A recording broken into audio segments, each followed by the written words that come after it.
Welcome to the LZ Sports Show. I am your host, Mark Adam. I am here in the WPG Sports headquarters. I am going to be joined very, very shortly by the usual suspects. But before that, let me let you know that you can follow us on all the social medias, Facebook, Twitter, Instagram, right here on YouTube if you're watching there, or whatever. Like and subscribe. It goes a long way to help us out. We're so close to getting the number of subscribers I need to. It opens up a whole bunch of tools that YouTube allows. So please like and subscribe. It really does help us out. You literally need the right number of subscribers to have access to a bunch of these different tools. It's a really weird system, but it is what it is. So go ahead and do that. If you want to have your say, you can go ahead and give us a call on the WPG Sports line, 431-800-4555, or email the LZ at thewpg.ca. As well as, if you're watching live, we do have this very cool big black void over here. And what that is the chat box. If you type your chat thoughts into YouTube, they show up here, right here, on this black void right there. So we would very much appreciate it if you did that as well. And we will be right back after this word from our sponsor.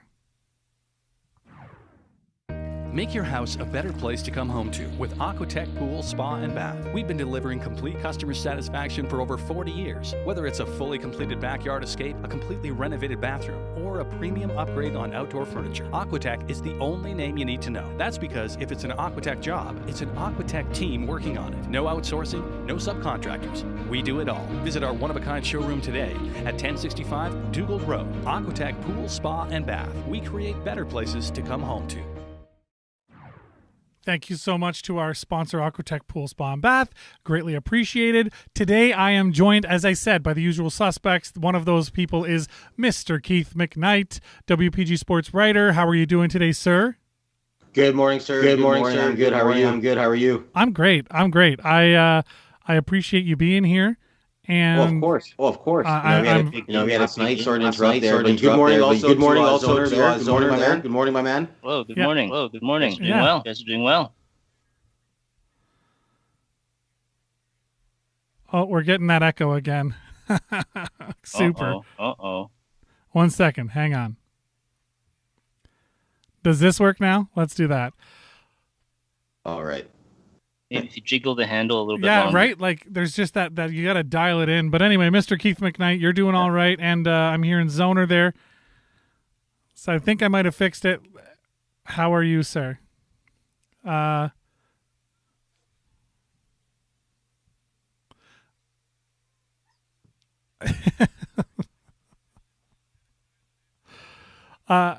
excellent. So I now don't hear the echo on the stream. I think we're all right. I'll keep checking on that as the show goes on. But for now, I just want to bring us back to reality over here. So again, I was joined by Neutral Zoner, a Redditor and friend of the show, Mr. Keith McKnight, who is a staple here, and myself. So we're going to be chatting about the Jets versus Leafs game last night. I took some notes. It was not a great outcome. There was a few positives to talk about for sure, but we absolutely have some negatives to go over as well. So, if we'll start with Keith McKnight, who was a player for you that stood out last night? Last night, of course, one of your favorites, Nikolai Ehlers. He was one of the only guys that, of course, it's cliche to say that because he, excuse me, he was the only one to hit the score sheet. But nonetheless, I just felt that he was one of the only guys that really showed up and took this game very, very seriously, even though that they lost the previous game already to the Leafs. So unfortunately, the Leafs went off with a sweep here. But no, I'm going to Nikolai Ehlers. What about you, boys? Zoner? I'm tempted to say the same, but I tried hard to think of somebody else, and I think I'll go with Pierre-Luc Dubois. For me, this is the second game in a row where he looked engaged, he looked interested. He was able to use his presence, his big body, to go and throw his weight around and make a difference. he did not have a perfect game by any means, but I'm happy that he seems to be getting it now. Like, he wasn't invisible. There was a lot of games where I found quite frustrating where he's just invisible on the ice, but last night and the night before, the game before, definitely not the case. He was out there making a good difference for most of the time. I agree. For me, Pionk. I thought Pionk played amazing hockey last night. He was, in the offensive zone, he was solid. Defensively, he was very responsible. And I thought he was the best D-man of the night. I would go almost as far as to say, as far as full games go, probably the best skater for the Jets overall. He was in the right spot all the time. His shots were, when he took shots, they were meaningful and helpful and gave the forwards opportunities to tip them and all that stuff. I really thought that he played very, very well last night. So let's talk about a player who didn't have such a good game. Mr. Scheifele. Bambi got benched. Yeah. What's up? Zoner, so start with your thoughts on that. Ouch.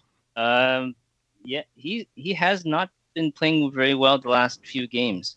This is not a one-off. When we do the player of the game,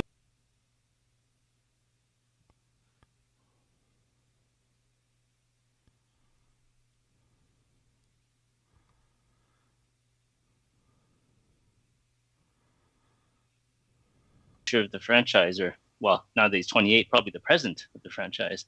Yes, exactly. So, yeah, and so I think last night was just, it all came to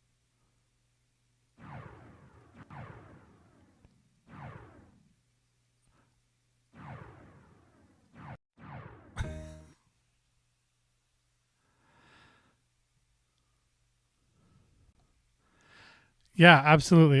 In the background here, I'm going to be trying to fix. I think I've got you coming through on all the shots, but then I don't at the same time. So give me 2 seconds. I'm sorry to those. I really thought we had this all worked out. Zoner, I know you're you're giving us your best here, and I swear to God, I'm going to have this fixed, or I'm going to retire. I think maybe from all things media and whatnot. So if you just bear with me one more time here. There we go. Does this fix the issue? I think it does. Hello, there you are. There's all your audio boxes as they should be. Oh my goodness. I'm so sorry to those watching, but let us know how badly we're doing in the chat. There is this wonderful little chat box to my left here. You want to fill it with your jokes about how poorly we're doing? Feel free.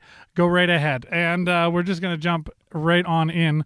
So if you just want to repeat your point there about Bambi being benched, because I'm sorry, I'm pretty sure it just didn't get recorded at all. So go ahead. Sure. I was just saying, this is not a one-off. This is not a single game event. He has not been playing that well over the last couple weeks. I was just saying how in the shows I've been a guest host here, we usually do that one segment where we're asking you who's the player of the game for the Jets. And I don't remember a single time where Scheifele ever crossed my mind. I mean, I've thought of Ehlers a lot. I've thought of Pionk and had definitely Hellebuck a lot, but Scheifele's name has never crossed my mind when you asked me that question. And that's not a good thing if you consider that he is the face of the franchise. He's 28. This is his prime. He should be showing more. So at first I thought, oh, maybe he's hurt or I don't know what. But yeah, yesterday's benching, you could see they kept showing that replay where he just slowly saunters back to the bench, and the Leafs already on a rush, which eventually led to a goal. Yeah, and one of the reasons he was so gassed is he was out there for a minute and a half. Well, and Pullman kept pulling like 2-minute shifts and things like that. Like Pullman had a couple of shifts that were over 2 minutes apiece, and on that same goal you're talking about, he just, I don't know where he was looking, but he got caught watching the play, and all of a sudden he turns around and there's 2 Jets behind him, and like it's over, you know. So that was rough. All right, two Leafs behind him, but yes, yeah. All right, so let's. Yeah, he looked a little lost in his own thoughts. Yeah, I don't know where he was going with all that, but let's have a quick look at the game stats. These are the stats again: winning in the face-off circle, mind you, marginally, and losing the game. It's another example of that. I don't understand the correlation, but this is where we are. So I don't get it. Keith, thoughts on the stats here? Getting outshot 37-26. What are your thoughts here? That's a big deal. They really attacked this Winnipeg Jets team, as you can see. And I don't use the word decimated the Winnipeg Jets to undermine this Winnipeg team, but last night, that's what the Toronto Maple Leafs really did. They really picked things apart, and they really found a way. They found a niche here to just stay on top of this Winnipeg Jets team. They wanted to walk away with the sweep, and that's really the only way they could have really done that, and they really attacked this Jets unit last night. And their defensive core really had a lot of trouble, and as you can see, the defensive core for the Toronto Maple Leafs were able to shut down the Jets' shooting opportunities as well. Yeah, and somebody was talking last night about Jack Campbell, and I was sort of chatting with some people, and one of them said, why does Jack Campbell seem to play his best games against Winnipeg? And I think one of the reasons is they just don't go east to west. So you see here on this screen, I got the score sheet up here. Jack Campbell with 25 of 26, right? 25 saves on 26 shots, .962 save percentage. And I think the Jets are used to being outshot because their shots are so much more deadly and accurate. And when you look at these stats here, obviously it didn't work out. We've only got 3 names on the board on the left, and they've got a full stack plus some in the background for them. So I think there's really something about the way that the Jets, they don't go east to west. They don't make Jack Campbell slide side to side as much as other teams do.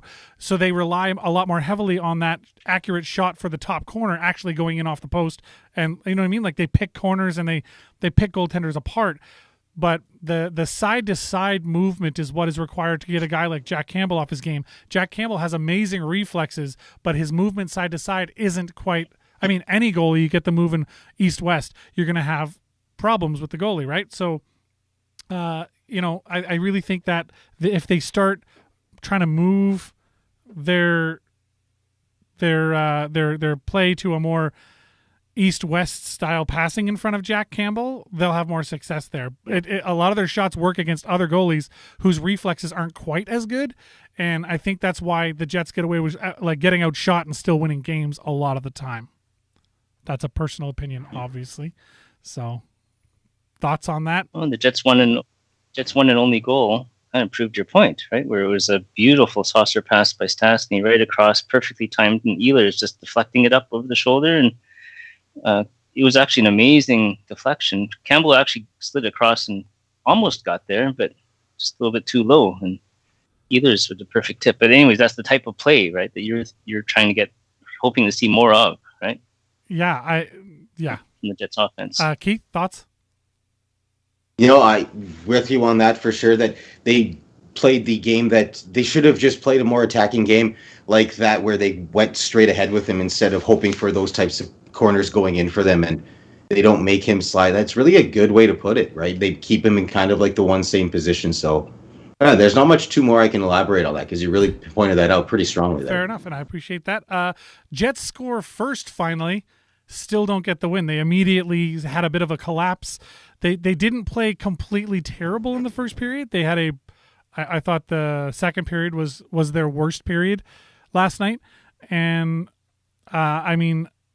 we're always talking about how the Jets like to get scored on first to get them motivated, but they came out of the gate and scored within the first minute with that beauty that Zoner described in Ehlers' nice little chip tip thing. That was a great skating, great vision, perfectly touched. Everything about that play was great. And then after that, it feels like they sort of disappeared as far as their production is concerned. So I'm really curious to hear what you guys thought about that. Getting scored. Yeah, go ahead, Son. Or scoring first. Sorry. I was just thinking about both games as in a whole, and that I had the impression the Jets were chasing the game. That's one of those phrases you hear in hockey once in a while. And for me, chasing the game, not just about the score, where you're taking more and more low probability, high risk chances, but it's also a bit of a mentality. I think in some ways the Leafs have gotten into the Jets' heads a little. And I thought of 4 examples from yesterday. First one was on the goal by Thornton. If you watch the replay, Logan Stanley is out covering the point. And it wasn't just a short-term thing. Like, he was covering the left point, and then he went over to the right point, and I started, where are you going? You're a defenseman. And it was a very odd goal because the only people below the hash marks, I think, was Andrew Kopp and Joe Thornton. And there wasn't another defenseman around. It was very weird. And so to me, like, that's one of those chasing the game things where you're trying so hard. Maybe it's the adrenaline's pumping or something, but you're just out there in places where you shouldn't be, pretending you're Neil Pionk or Bobby Orr or something like that. Logan Stanley's not the best skater. He really should have retreated back to where he belonged when things, were a little, when his man passed the puck. He had a chance to go back and yell at his forward to switch back, but he didn't. He just chased all the way over to the other point. And I'm not sure what happened there, but it's just one example. The second one I was thinking of was the really weird goal that Marner scored. The one that bounce. Forgot which defense. Yes, there's a really high dump in, and again, I'm watching the replays. If you look at where the puck hit the glass, it's really up there. It almost flew out of the arena. So I was thinking, even if it took a normal bounce, it probably would have been over Hellebuck's head. Like, that's how high it was. So what was he doing out of for him to come out to exactly, like, it's a very low percentage play. Like, even if you came out to stop it, you may not have been able to stop it without getting a high, having the whistle blown for knocking it down with a high stick. So I'm not sure what he was thinking. It would have been safer just to let one of those go. I get the theory where you're trying to stop it for your defenseman, but when it's that hard and that high going around, just leave it go. Yeah, I agree with you. The other one was affecting pretty much the whole team, and it's just they seem to be really ticked off at the Leafs last night, probably because of Lowry's injury, but a lot of guys were out there giving it their all to just do some physical damage, and unfortunately putting themselves in a bad position. One of them was Perreault, who went out of his way to give Tavares an extra shot, and he got called for charging. Again, I don't totally agree with the call. I think it was more of an elbow, but either way, he shouldn't have put himself in a position where right in front of the referee, you're trying to dish out some extra punishment to one of the Leafs. Yeah, and Dubois is another one too. Yeah, we where took a run at Matthews. What was that? What was he thinking there? What was going to happen that was good? You're either going to hurt a guy, which you don't ever want to do, but like it was just so late, that hit. So bizarre. Yeah. And so those are like 3 examples where I was thinking the Jets were not really in their game, right? Like, they were trying so hard to do extra and beyond what they normally do. Yeah. I agree with you wholeheartedly. You mentioned Lowry. How big of a factor do you think it was not having Lowry in the lineup to match up against Matthews? Keith? Very big deal that you didn't have his presence there, because Adam Lowry has that big body presence as well. He's almost like he could play a two-way game, right? So it was really unfortunate that the Jets didn't have him on the roster last night. Yeah, it was a big deal. Because if you could have somebody to really just shut down Marner and maybe get into his head with a little bit of like I said, that stature, it's very important. And when you lose that, it really takes away a lot from the team. Yeah, I agree. That was a little bit rough. Ehlers and Thornton, let's talk about that. They sort of got into it. Ehlers is half of Joe Thornton's size. The guy's nickname is literally Jumbo, and Jumbo Joe, and Joe's old enough to be his dad, so it was just so weird that watching those two guys go at it. It was bizarre. So Zoner, what are your thoughts there? Pardon me? Sorry, guys. I meant to say that it reminded me of when Nazem Kadri went after Joe Thornton when he was in San Jose. Oh, they actually compared those two things the other night or last night. They were comparing. They was like, "What is going on here?" Did either of you see what started that? I did not. What started it? No, I just saw all the chirping and the Joe Thornton was like cross checking the crap out of him and. Oh yeah.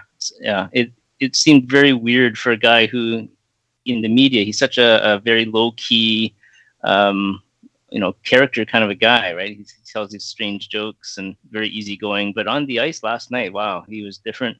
I didn't see what started it. I have a theory though, and I think it's this: that he didn't start that until the third period, right? When the Leafs were up by 2. Right. And, I believe so. Yeah. And as a veteran, well, he's now a fourth liner, right? Maybe at best a third liner who gets power play time on the Leafs. He's doing everything he can to get his team to win. He's in playoff mode, and he is out there to try to intimidate, to bother, to just be a pest. And he picked the best Jets forward by far, right? We've said this for many, many games now, and last night was no exception. Ehlers was the most dangerous Jet. If you take him out of the equation, if you get in his head, and Thornton is, well, he's played how many years now? 100? He's got a lot of experience. He's seen people do it to him, right? As when he was a first line center. Now he's doing it to other people as a fourth liner. He's going out bugging Ehlers, getting in his grill. Maybe there is no start to this, right? Other than the fact that he looked up the score and he said, you know what, it's time to get on this guy's case, time to throw him off his game. I don't want this guy sparking a comeback win. And it's not necessarily about getting Ehlers to draw into the penalty box, which he actually did, but it's more just to get him to think about who's on the ice with him, hopefully get him mad, hopefully that causes a missed pass, or again, just forcing Ehlers to, like I said earlier, to chase the game, right? To do things that you don't normally do. And in this case, it actually ended up working a bit, I think. You could see Ehlers was very, very frustrated at the end of that game. Yeah, well, you got a young guy who's easily influenced that way. You know, like Laine leaving, and all of a sudden all that pressure being taken off, and all that, the shadow being, like that looming shadow is gone now, and all of a sudden Ehlers can just sort of play his game. And then, like you said, Joe's played a bazillion games. He knows what the deal is. He recognized how to get in that guy's head and under his skin, and absolutely went to work on it. And it was pretty good. I mean, speaking of Joe Thornton, real quick, he's the oldest player ever to score for the Leafs now, at whatever age he is, 41 years and 200 and some odd whatever days old or something. So that's pretty cool. That's good for him. And another milestone that happened last night was, and I think Joe Thornton also had an opportunity to hit 2,000 assists in his career last night. I don't think he got it, but he's sitting at 1,999 assists, I think, which is insane. So like, you want to talk experience, that guy's got it. And another milestone last night, was Mitch Marner scored his 100th goal on that really bizarre, bank off the glass, just smash it in kind of play. That ended up being his 100th goal in his career. So there are some young guys in Toronto that are the future of the franchise for sure. But these old vets, Jason Spezza, Joe Thornton, and they probably don't like being called that, but that's what they are. They're the old veterans, and they're brought in there for their experience, and they're really showing their leadership skills. John Tavares isn't a young pup, and you know what I mean? Like there's a lot going on there. And I don't know. I just thought the Leafs played a very good game. So not to take too much away from the Winnipeg Jets, who didn't really have a super strong game. They didn't play absolutely terrible. They got beat by the best team in the division. That's just what happened. And they showed last night, the Toronto Maple Leafs, why they are the best team in the division. Mm-hmm. So that was my thoughts on that. Wheeler left the ice at one point last night. That was a big deal. Yeah. So what did you think about that, Keith? Kind of worried now to see what's going to be happening with him the next couple of games here. And like you said, this is beyond crunch time. Things are getting really tight. The schedule is really winding down, and this is where you really need to win hockey games and solidify yourself going into the playoffs and, cement your position. And without Blake Wheeler, I'm not saying this team won't be able to do very much in the playoffs. That's not what I'm not. But, his leadership is very, very important to this team. So I hope he can really not sustain anything else going into the playoffs here, because once I saw him leave the ice, I got very worried. What about you, Zoner? For me, it's more his health. Like, having just come back from a concussion, this was his second game back, and yes, he did not move for quite a while. That was not a good. I was very surprised actually to see him back on the ice later in the game. you see concussion spotters pulling guys out for much less than that. I don't know what happened there, but I was very surprised to see him back.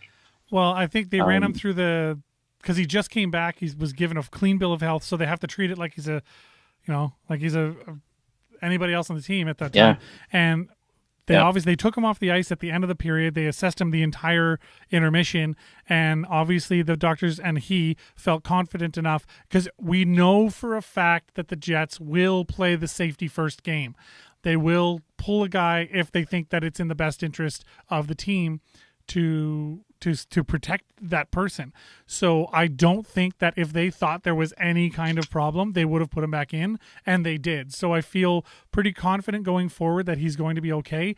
When it was announced that he was on the bench for the start of the third period there, I was very happy to see that. So it was a big relief for a lot of Jets fans. And again, I really think it's important to know the Jets are famous for playing better safe than sorry. And we know that while Wheeler is a great player, he isn't a game-changing player for the Jets, right? They won a bunch of games without him on their road trip there. So, Zoner? Yeah, I was about to say his role is changing. He's a little bit older now. He's not the same player he used to be. So the Jets do have younger forwards, guys who've taken up that mantle, that challenge, right? And we keep talking about Ehlers, but Scheifele should be there too. Lowry's been doing it most of the year. Kopp has been having a breakout season. So there's guys who are filling in that gap, and which is good. Like shows some good succession planning, so to speak, right? By the Jets management. Yeah.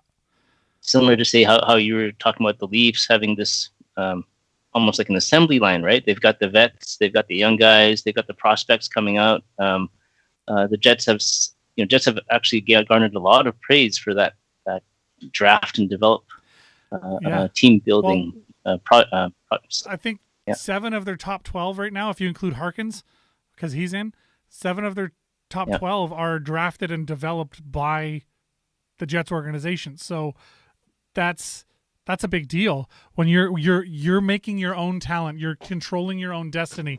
You're not relying on the future trades and things like that. And no offense to Jamie Benn, but I mean, he didn't even play in last night's game. So trading isn't necessarily the way that the Jets want to go. They want to develop their own talent.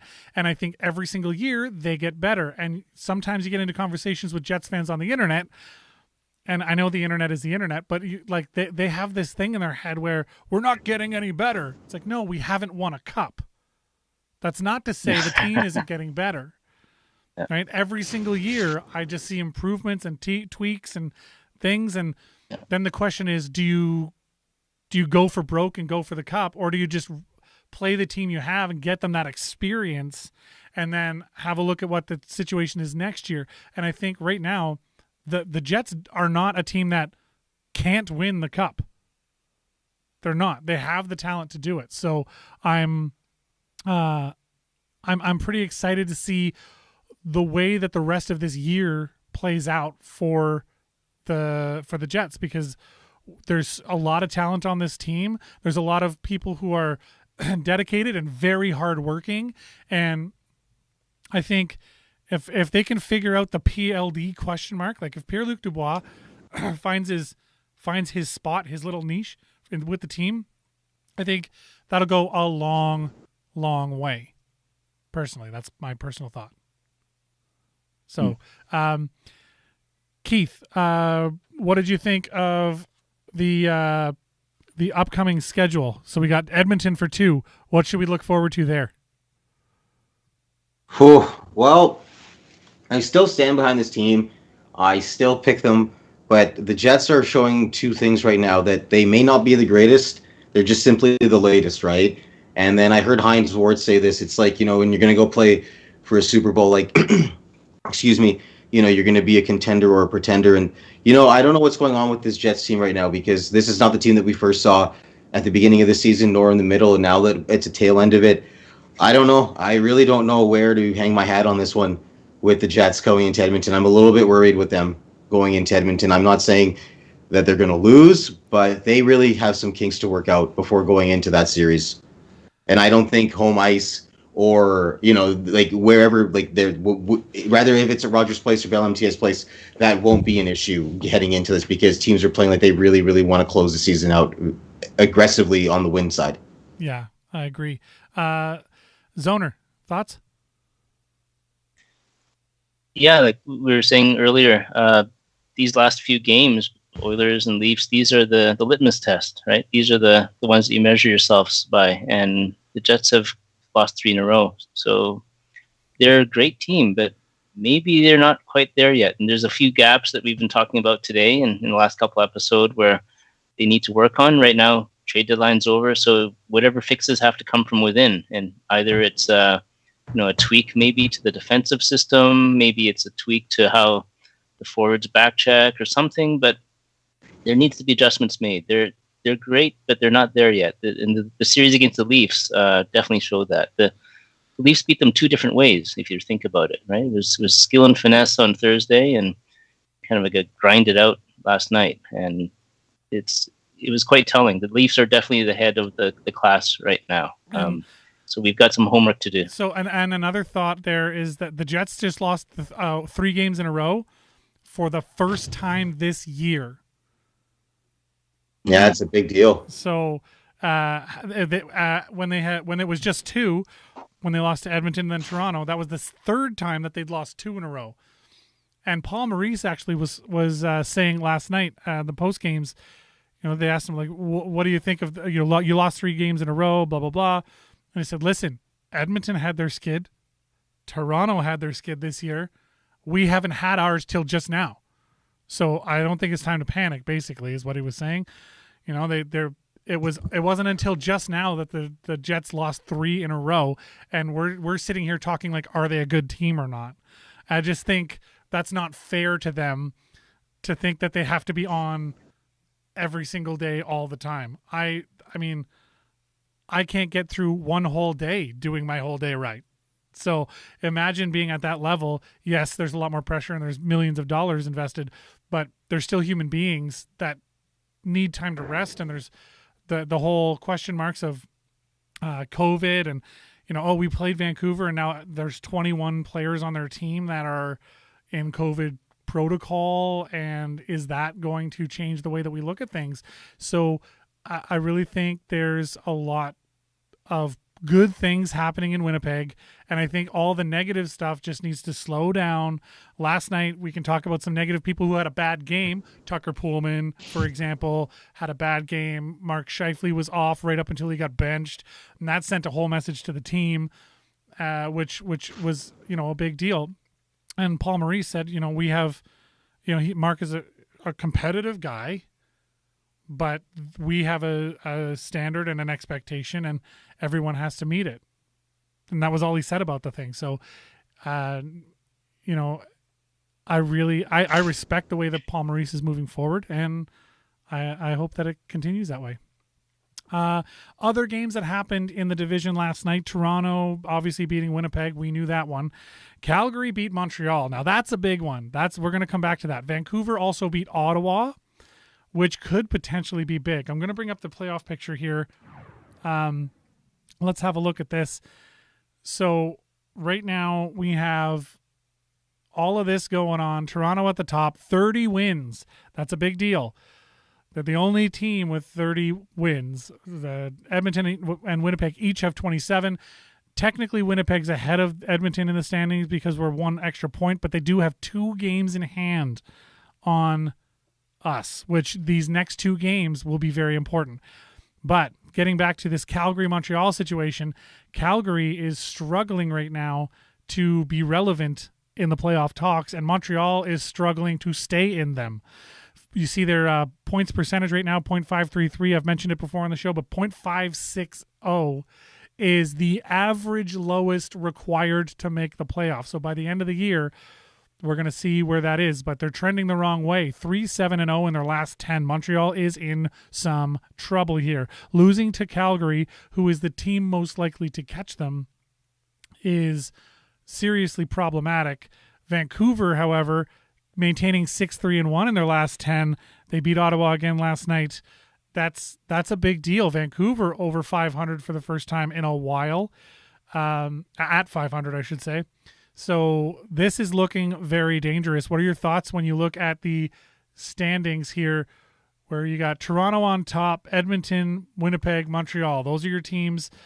You got to think right now we're looking to play the Oily Boys in the playoffs. That's the nickname for the Edmonton Oilers on the internet. By the way, I didn't just come up with that. So leave your comments in the chat there if you want. But yeah, what are your thoughts there, folks? Start with Zoner this time. Yeah, it's, as you outlined, it's definitely a battle for 2 and 3 as well as 4 and 5. Which is surprising, right? The Canadians actually had a bit of a cushion, but their play as of late just opened up that door to the Flames. So it definitely be a very interesting last few games of the season. Is it roughly 10? I think you said. Not 9 left now for the Jets. The Jets having played 9, 47. So there's 9 games left. And to close out this month, we play 2 at home against Edmonton, and then we're off to Montreal to close out the month. So, yeah. But what's very interesting is between the Jets and the Oilers, and also between the Flames and the Canadians, like those 4 teams, there's only one team, I think, that has a better record at home than on the road. And that would be the Flames. But for the rest of them, they seem to be doing better or the same away from home. So I don't know. Maybe the Jets should slide into third place. Like it's just a weird year, right? Like the Jets are 16-8-1 away from home. Yes. And yet they're 11-9-2 at home, right? The Oilers are roughly the same. They're 14-9-0 at home and 13-7-2 away. Actually, no, that's still better away. So like both teams seem to be better on the road. It's just bizarre. Maybe they all miss the fans, and screaming out whatever person's name who's an opposition's team just to rattle them. Who knows? But it's something. There's a big effect there. There's something going on with the away games. Toronto at 14-7-3 at home, 16-6-2, so they're better on the road. Edmonton, 14-9-0 at home, 13-7-2 on the road, so almost the same there, basically. Points percentage wise, it's very, very close. Winnipeg, absolutely, like you mentioned, better on the road. The Montreal Canadiens, better, less losses on the road. A lot more ties, 10-7-7 on the road. So they actually have a higher points percentage on the road. Trying to find somebody that doesn't. So Edmonton, just the Flames. Edmonton is the only one who plays better at home, other than Calgary. Yeah. That's so weird. Oh, and the Canucks too. Ottawa, I guess. The Canucks. Sorry, go ahead. The Canucks will be interesting because they're so far back. They have so many games in hand, and they won 3 in a row, or is it 3 in a row? 2, or I can't remember now. Or maybe 3 of the last 4. But I'm still waiting for that. Like sometimes when teams come back or a player comes back from an illness, and he'll do great the first game, but eventually, all that adrenaline wears off, and then you kind of see where they're really at in terms of physical conditioning. And I'm kind of waiting to see that for the Canucks. Like, is this for real, or is there going to be a wall that they're going to hit? Yeah, and I thought the third period of that first game back would be their wall, but they definitely proved me wrong. So, Keith, thoughts on the playoff picture and the Jets? I'm very concerned about these top 3. I wonder where the Jets will finish off here. So, other than the top 3, I'm not really concerned about anybody else in this division. Not really. It's really between these top 3 teams right now. I agree. And listen, Montreal has a -1 goal differential, and it is very rare to see negative point differentials make their way into the playoffs. But we're a 7-team division instead of an 8-team division like all the others. It's actually going to be one of those situations where we might actually see some negative goal differentials end up in the playoffs. For example, right now, St. Louis is sitting in 5th with -11, but Arizona's in 4th with -22. So in the Honda West division, things could be really different. That said, that division is absolutely insane. I think the top 3 teams in this league right now are in that division. I think right now the hottest teams are Minnesota, who are on a 7-game winning streak, 8-1-1 in their last 10. Vegas, who are 9-1-0 in their last 10. They've literally won 9 in a row. So that last loss was not like 10 games ago. And Colorado is 8-2-0 in their last 10. So, and they're all in that division. They've all clinched the playoffs, and there's no other division where teams have actually clinched mathematically the playoffs thus far. So I think that'll be an interesting group to watch. Two of those teams in that division have over 700 points percentage. So 0.745 for Vegas and 0.733 for Colorado. The other divisions, there's one team in the Discover Central. Carolina has a 0.723. Every other team in the entire league is below 700, including Toronto Maple Leafs at 0.677. They're the team leading our division, and it's not by a lot. You know, they did have their struggles this year. They're not on some impressive, 9-game winning streak. They're on a 2-game winning streak, both of which came at the hands of the Jets.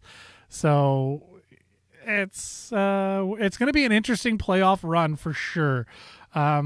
Just quickly mentioning the cold teams, Buffalo has sort of warmed up.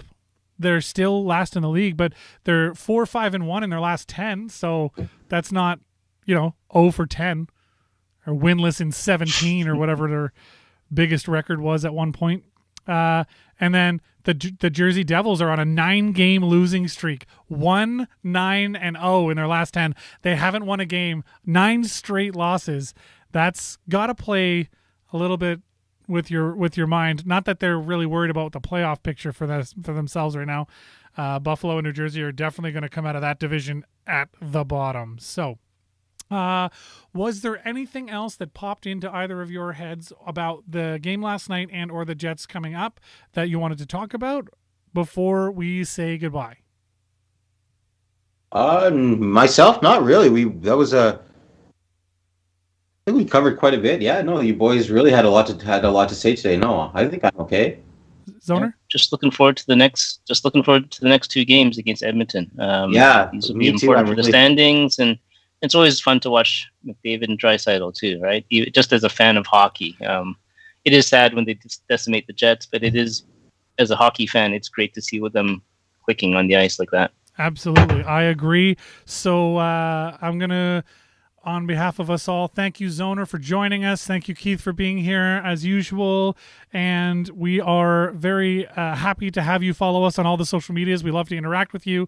So Facebook, Twitter, Instagram. Follow us, like and subscribe on YouTube. That goes a long way. Really, that does. I can't explain to you how much that helps. As I mentioned at the beginning of the broadcast, there are tools that you can use as a YouTube channel that you need a certain number of subscribers for. So if you help us out, that actually gives us more tools we can use to make the show better. So I would really appreciate that a lot. Thank you very much again to our sponsor, Aqua-Tech Pool, Spa, and Bath. They're great. We appreciate that a lot. If you want to have your say on a future episode of the show, give us a call on the WPG Sports line, 431-800-4555, or email the LZ at thewpg.ca. Alternatively, we do have this really cool thing where we have a chat box. See, I made Zoner's photo go away, but there's this big black box here, and you can fill it with your thoughts while we are live on the intertubes. So message us, let us know what you think, and we'll interact with you during the show if you want. If you're live with us and chatting, absolutely. So go ahead and hit us up there. But commenting below the YouTube video once it's already posted, we'd love to interact with you there. If you want to post your comments on the website itself at thewpg.ca, if you're watching it on the site, that's great too. And now that we've got this live thing sort of rolling and it's actually working, and this episode looks like it went a lot smoother than the last one, I think we're going to continue doing these live. So for the rest of the season as it is, and we'll check out what it looks like after that as well, because we will be talking Bombers, Valor FC, and all that. So do join us in the LZ next time. For everyone here, I'm Mark Adam. Thank you.